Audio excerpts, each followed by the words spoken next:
حتیٰ کہ اپنے سقے عزیز بھی کتنے دل آزار جملے بولتے ہیں۔ یستہزئون، اللہ فرماتا جب بھی ان کے پاس کوئی رسول آتا ہے تو ان کا مزاج یہ ہے کہ یہ ہمیشہ ٹھٹھا ہی کرتے ہیں، مذاق ہی کرتے ہیں۔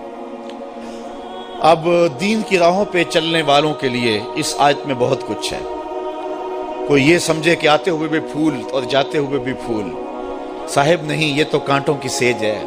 یہاں تو مقاومتیں بھی ہوں گی، مخالفتیں بھی ہوں گی، اذیتیں بھی ہوں گی، دکھ بھی ہوں گے، تان و تشنیع کے برستے تیر بھی ہوں گے، لوگ گالیاں بھی دیں گے۔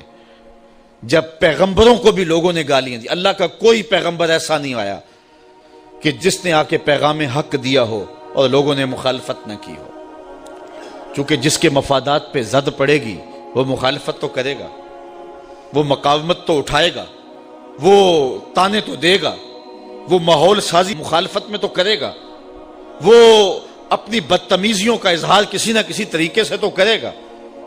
تو صاحب جب پیغمبروں کو بھی لوگوں نے معاف نہیں کیا ہے، جب پاک باز ہستیوں کو جو وحی کے اجالے لے کر کے آئے ان کو بھی گالیاں لوگوں نے دی ہے، تو آج اگر مبلغ راہ حق میں تکلیف سہتا ہے تو اسے ازردہ نہیں ہونا چاہیے، بلکہ اس بات پہ خوش ہونا چاہیے کہ میں بھی پیغمبروں کی سنت ادا کر رہا ہوں۔ مجھے بڑی اچھی بات آج بڑی دیر کے بعد یاد آئی۔ ایک زمانہ تھا جب درس قرآن کا نیا نیا آغاز ہوا تو لوگوں کا رجحان ہوا، تو ہماری بستی کی حالت تو خستہ ہی تھی، لیکن کچھ لوگ جب راغب ہوئے تو ایک صاحب نے ایک شوشہ چھوڑا اور اس نے کہا کہ اس شخص کے پاس جادو ہے اور جو جادو کر کے لوگوں کو اپنے قریب کر لیتا ہے۔ تو میرے ایک دوست تھے پیر بھائی، تو وہ بڑے ازردہ سے ہو گئے۔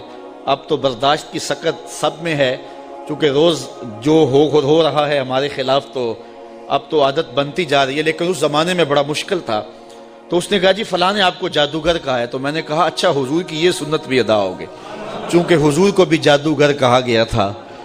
میرے ایک استاد ہیں، وہ مجھے ایک دن آ کے کہنے لگے کہ کچھ لوگ کہتے ہیں کہ رضا ثاقب کے پاس تسخیر قلوب کا وظیفہ ہے، اور وہ صبح فجر کے وقت جب سورج چڑھا ہوا ہوتا ہے تو سورج کی جانب منہ کر کے پڑھتا ہے، اور اس کے والد صاحب نے اسے بتایا ہوا ہے، تو اتنے لوگوں کا جو ہجوم ہے اس کے پاس یہ اس وظیفے کی وجہ سے ہے۔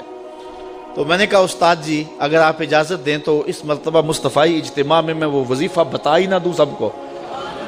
تو میں نے ان کو کہا کہ میں اس مرتبہ بتاؤں گا، تو خیر مصطفی اجتماع کے اوپر جو کیفیت تھی تو بات ادھر نہ آ سکی اور میں وہ وظیفہ نہیں بتا سکا۔ تو چلو آج میں بتا دیتا ہوں۔ وہ وظیفہ یہ ہے کہ جس نے یہ بتایا ہے کہ فجر کے بعد پڑھتے ہیں، اس کو مغالطہ لگ گیا، میں فجر کے بعد نہیں پڑھتا۔ وہ وظیفہ شروع ہوتا ہے ظہر کے وقت اور ختم ہوتا ہے جا کے رات 2 بجے، اور وہ ایک جگہ بیٹھ کے نہیں پڑھنا پڑتا۔ وہ کبھی گجرانوالا، کبھی سیالکوٹ، کبھی راول پنڈی، کبھی ساہیوال، کبھی ہڑپے، کبھی کراچی، کبھی بیرون ملک، کبھی مسجد میں، کبھی ہال میں، کبھی گلی میں، کبھی بازار میں۔ اور وظیفہ پڑھنے کے بعد بس چپکے سے گھر لوٹ جاؤ، پھر کن انکھیوں سے نہ دیکھو کہ پیچھے کوئی خدمت کرنے والا آ رہا ہے یا نہیں آ رہا، اور پھر چپکے سے گھر چلے جاؤ، آرام سے سو جاؤ۔ 6 ماہ وظیفہ کر کے دیکھ لو، زمانہ تمہارے قدم بھی چومے گا۔ تو یہ آسان سا وظیفہ ہے، اس سے کرو، محنت کرو، یہ ہے تسخیر قلوب کا وظیفہ۔ تو حق کی راہوں پہ چلو گے تو لوگ کیا کچھ نہیں کہیں گے، گالیاں بھی ہوں گی، بلکہ اب تو گالی سے بات گولی تک جا پہنچی ہے۔ پہلے لوگ اپنے نظریے کو منوانے کے لیے دلائل دیتے تھے، پھر ممبر و محراب سے گالیاں شروع ہو گئیں، اور اب تو بات گولی تک پہنچی ہے، خود کش دھماکے تک پہنچ گئی ہے۔ میرے نظریے کو نہیں مانتے، میری فکر کو نہیں مانتے تو میں خود کش دھماکے سے اڑا کے رکھ دوں گا تمہیں۔ عجیب رنگ ڈھنگ ہو گئے، عجیب صورتیں ہو گئی، تو ظاہر ہے جس کے مفاد پہ زد پڑے گی وہ مخالفت کرے گا۔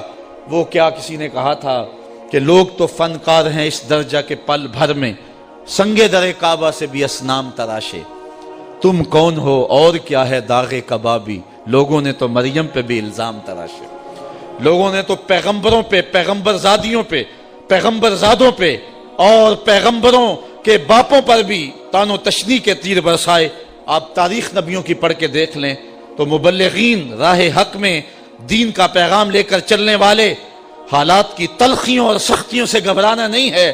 یہ سورہ یاسین ہمیں سبق دے رہی ہے، تم کس کھیت کی مولی ہو، یہاں تو پیغمبروں کو گالیاں دی جاتی رہی ہیں، یہاں تو پیغمبروں کی جو ہے وہ تدحیق کی جاتی رہی ہے۔